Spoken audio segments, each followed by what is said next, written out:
वो तो आपकी मजबूरी है, आपने लॉलीपॉप देना है माइनॉरिटीज को। आप सर सुनिए ध्यान से, आप पहले अपने यहाँ माइनॉरिटीज का रिकॉर्ड देख लीजिए, उसके बाद मुझसे बात कीजिएगा। राजीव जेटली। नहीं, बड़ी हैरानी हो रही है मुझे कि जिनको अपने अपने नागरिकों की चिंता नहीं है वो भारत के मुसलमानों की बात कर रहे हैं, जिन्होंने अपने मुसलमानों के ऊपर, अगर ये मुसलमान कहते हैं, हम तो पाकिस्तानी कहते थे उन्हें, लेकिन अगर उनको मुसलमान के तरीके से संबोधित करना चाहते हैं तो अभी थोड़ी देर पहले भी मैंने आपको बोला कितने लोगों के कत्ल करवा दिया आपने, कितनी हत्याएं करवा दी आपने, और वो मुसलमान ही है। ध्यान रखिएगा, अफगानिस्तान के बॉर्डर के ऊपर जो फायरिंग चल रही है, जो आपके सैनिक अफगानी लोगों को मार रहे हैं, वो हिंदू नहीं है, वो भी मुसलमान ही है। और तभी यही एक वजह है कि अफगानिस्तानी आपसे नफरत करता है, एक पठान आपसे नफरत करता है, उसको पाकिस्तानी पसंद नहीं है, उसको बिल्कुल नफरत हो चुकी है आपकी हरकतों की वजहों से। अरे आप मुसलमान की बात करते हैं, आपको शर्म नहीं आती? कितने लोगों की हत्याएं आपने करवा दी, कितने कत्लेआम आपने करवा दिए, और किसके करवाए? अपने ही लोगों के। भाई आप लोग जो है ना मंत्री और आपके जो आर्मी है और जो सेना है, उन लोगों ने पाकिस्तान को लूट टूट के खाया, इसमें कोई डाउट नहीं है। डिफेंस कॉलोनी में आपके घर, इंग्लैंड में आपके घर, और गरीब पाकिस्तानी मुसलमान के ऊपर जो अत्याचार आप कर रहे हैं ना, उससे उससे उससे उससे दुनिया अनजान नहीं है, पूरी दुनिया को एहसास है। हसन दुरानी जी, आप तक आवाज पहुंच रही है? जी जी, बताएं बताएं बताएं, क्या पूछना चाहते हैं आप? यहाँ पर अभी जो सरदार सलीम हैदर साहब थे, उन्हें भारत के मुसलमानों की बहुत चिंता हो रही थी सर। मुझे तो बिल्कुल नहीं है। वो अपने मुल्क में बैठे हुए, बिल्कुल आराम से बैठे हुए, सुकून से बैठे हुए, अपनी जिंदगी गुजार रहे हैं। तो ये आप अपने पॉलिटिशियंस को नहीं बताते हैं? आप देखें ना, मैं अपने पॉलिटिशियन, मैं कौन होता हूं किसी को अपना ड्राइव करने वाला, या मैं किसी को अपना बात समझाने वाला? मेरी अपनी एक आइडेंटिटी है, मेरी अपनी एक सोच है, मेरी अपनी एक थिंकिंग है। जैसे आप बैठी हुई यहाँ पे, मुझे कोई जरूरत नहीं है किसी के मुंह से अपने मर्जी के अल्फाज बाहर निकलवाने की। ना मर्जी के अल्फाज की बात नहीं है, थोड़ी सी बेसिक अंडरस्टैंडिंग होती है, थोड़ी सी बेसिक समझ होती है दुरानी साहब। बेसिक अंडरस्टैंडिंग नहीं, आपको बेसिक अगर अंडरस्टैंडिंग है, आपको सारी चीजें हैं तो ठीक है, आप समझा दें। अंडरस्टैंडिंग में सुन तो लें, आप ही के देश के, आपको तो वैसे भी बड़ा शौक है चीज, आप ही के हेड्स ऑफ स्टेट है, जाकर बोलते हैं जीनोसाइड हो जाएगा, आप ही के हेड्स ऑफ स्टेट है, माइनॉरिटीज की बहुत चिंता होती है, आप ही के, और आप कह रहे हैं आप पॉलिटिकल एनालिस्ट हैं। अपने काम में इतना मसरूफ होता हूँ। ठीक है सर, फिर मुझे लगता है फिर हमने आपको इस डिस्कशन में गलत बुला लिया। फिर मैंने सोचा था आप पॉलिटिकल एनालिस्ट हैं, आप एक इंडिविजुअल के तौर पर बात करने हैं। भाई आपकी तो स्टेट पॉलिसी है ये, एंटी इंडिया आपकी तो स्टेट पॉलिसी है। आप जिनोसाइड का डर दिखाते हैं, आप कहते हैं इंडिया में माइनॉरिटीज को टारगेट किया जा रहा है। इस तरीके से आप एक नॉन इशू को इशू बनाने की कोशिश कर रहे हैं। सर मैं नॉन इशू को इशू बना रही हूँ, ये तो जाकर आप पूछ लीजिए अपने हेड्स ऑफ स्टेट से, ये तो जाकर आप पूछिए अपने फॉर्मर प्राइम मिनिस्टर से और प्राइम मिनिस्टर से। ये आप मुझसे पूछ रहे हैं, ये मुझे बताना पड़ेगा। कौन जाकर कहता है भारत का राग कौन गाता है? भारत का राग अंतर्राष्ट्रीय मंचों पर कौन गाता है? आजम दुर्रानी, अगर आप डिनायल में रहना चाहते हैं जो कि आपकी कंट्री के बारे में कहा जाता है, सर ठीक है, फिर तो ठीक है। जनरल सिवाज they are, it's a state in denial. और ये कह रहे हैं आजम दुर्रानी, पॉलिटिकल एनालिस्ट, और ये कह रहे हैं कि अरे वो तो उनकी राय है, पॉलिटिशियंस कहते हैं। और ये वो कंट्री है जो हर यूएन के मंच पर जाकर ये कहती है मुसलमानों को ये किया जा रहा है, भारत में मुसलमानों को टारगेट किया जा रहा है, उन्हें हाशिए पर धकेल दिया गया है, उनके अधिकारों का हनन हो रहा है, जिनोसाइड हो जाएगा। ये सब यही कहते हैं भाई। देखो अदिति, देखो सिंपल सी बात है कि पाकिस्तान का ट्रैक रिकॉर्ड बहुत पुअर है। अगर आप माइनॉरिटीज़ को देखें कि 23% माइनॉरिटी थी हिंदू, और उसके बाद सिख क्रिश्चियन, आज घट के 2% रह गई। वो माइनॉरिटी कहाँ गई? या तो मार दी गई, या वो भाग गए, या वो कन्वर्ट हो गए। देखो जो शिया पॉपुलेशन है उसको सेकंड क्लास सिटीजन माना जाता है, अहमदियाज को मुसलमान नहीं माना जाता, और जो वीगर मुसलमान है चीन के अंदर सिंजांग प्रोविंस में, उनको इतना बैडली ट्रीट किया जा रहा है, कंसंट्रेशन कैंप में चाइना ने डाला है, उसके लिए पाकिस्तान आवाज़ नहीं उठाता।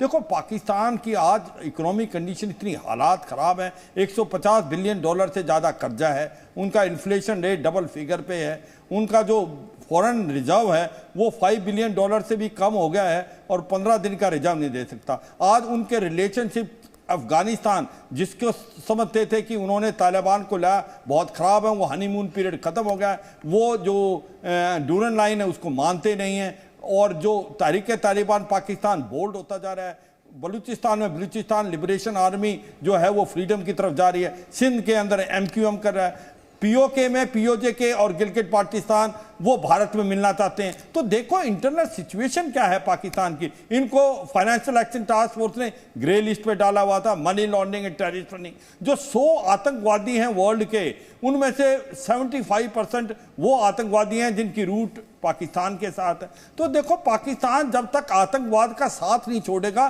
तब तक कुछ भी नहीं हो सकता। ये गुड और बैड टेररिस्ट के बीच में फर्क करते हैं। जो तहरीक तालिबान पाकिस्तान, ठीक है, आप गुड और बैड टेररिज्म में फर्क की बात कर रहे हैं मुजफ्फर खान।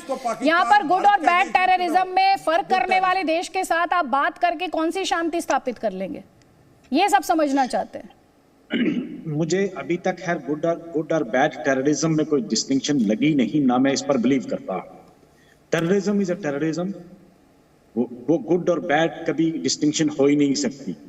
ये कहना कि ये अच्छा टेररिस्ट है और ये बुरा टेररिस्ट है।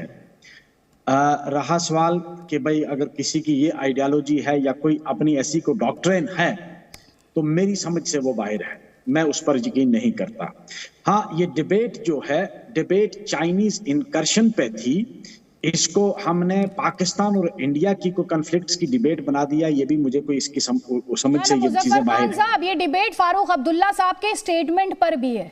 फारूक अब्दुल्ला ने कोई गलत स्टेटमेंट नहीं दी है। हाँ, अब आप जरा भूले ना और गलत बयानी ना करें। और उमर अब्दुल्ला का भी स्टेटमेंट है, तो आप ऐसे बताने की कोशिश मत कीजिए कि आपके नेताओं ने स्टेटमेंट नहीं दिए कि पड़ोसियों के साथ कैसे संबंध होने चाहिए।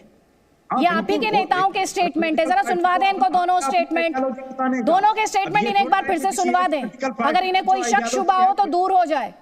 सुनवा दीजिए इन्हें। ये एक बदकिस्मत बात है कि हम अपने पड़ोसियों के साथ अच्छे रिश्ते जो हैं बना नहीं पा रहे हैं। पाकिस्तान के साथ तो वैसे भी हमारे रिश्ते जो हैं वो सबके सामने हैं, लेकिन चीन के साथ भी कुछ मामला बन नहीं रहा है। अभी तक जहां लद्दाख में वो घुसे हैं पूरी तरह से वापस नहीं गए, और आज खबर आ रही है कि अरुणाचल प्रदेश में भी कुछ हाथापाई हुई है। Greater relations with our neighbor Pakistan. We will never see peace in India. We will never see Muslims coming up because Muslims are supposed to be traitors. We're not traitors. We're Indians, as good Indians as anybody else, and much better than them and many times. मुझे उम्मीद है मुजफ्फर खान साहब आपने statement सुन लिए होंगे दोनों। हम रिश्ते नहीं बना पा रहे पाकिस्तान के साथ बेहतर, तो क्या करें, बॉर्डर खोल दें? अदिति जी, इसमें कोई शक है कि Muslims as good citizen as anybody else is? नहीं, मैं तो कह ही नहीं रही, मेरे मन में कोई डिबेट नहीं है, वो मेरे मन में वो डिबेट नहीं है। वो आपके नेताओं के लिए डिबेट होगी, मेरे लिए नहीं है, इसलिए मैंने वो डिबेट ही नहीं की। मैं आपसे ये कह रही हूँ, वो ये कह रहे हैं कि हम संबंध नहीं बेहतर बना पा रहे हैं। मैं ये समझना चाह रही हूँ, ये संबंध बेहतर बनाने के लिए क्या किया जाए? आप अपनी जमीन जाने देंगे, आप बॉर्डर खोल देंगे, आप क्या करेंगे? आप मुझे 3 पॉइंट्स में बता दीजिए बस। हम ये नहीं कहते कि जमीन दे दो, हम कहते हैं जमीन वापस लो, जो हमारी जमीन उन्होंने हड़पी है वापस लो उससे। हम तो ये कहते हैं, गुलवान से अभी तक हमारी जमीन वापस नहीं आई, क्या वजह है उसकी? स्टेटस को एंटी क्यों नहीं हुआ? नहीं, आपसे किसने कहा कि गलवान में PLA की मौजूदगी है? नहीं, ये जो आपने दावा किया, इस खबर का आधार क्या है? आधार क्या? ये तो पार्लियामेंट में उन्होंने कहा है कि अभी तक स्टेटस को एंटी नहीं हुआ है। डिफेंस मिनिस्टर ने कहा है। क्या कहा है डिफेंस मिनिस्टर ने? नहीं, डिफेंस मिनिस्टर ने क्या कहा है? एक सेकेंड, कि गलवान में PLA जो है वो डटा हुआ है, आपसे ये कहा है पार्लियामेंट में? डिफेंस मिनिस्टर ने क्या कहा है? डिफेंस मिनिस्टर ने पार्लियामेंट में? डिफेंस मिनिस्टर ने पिछली पार्लियामेंट। हाँ, तो मुझे स्टेटमेंट बताइए ना सर, स्टेटमेंट बताइए मुझे। और जब आप बता रहे हैं तो आपको ये पता होना चाहिए। सर सुन लीजिए ध्यान से, मुझे पता है। नहीं, आप इतने सीनियर लीडर हैं ना NC के, नेशनल कॉन्फ्रेंस के, तो आपको पता होना चाहिए 16 राउंड्स ऑफ मिलिट्री टॉक हुए हैं।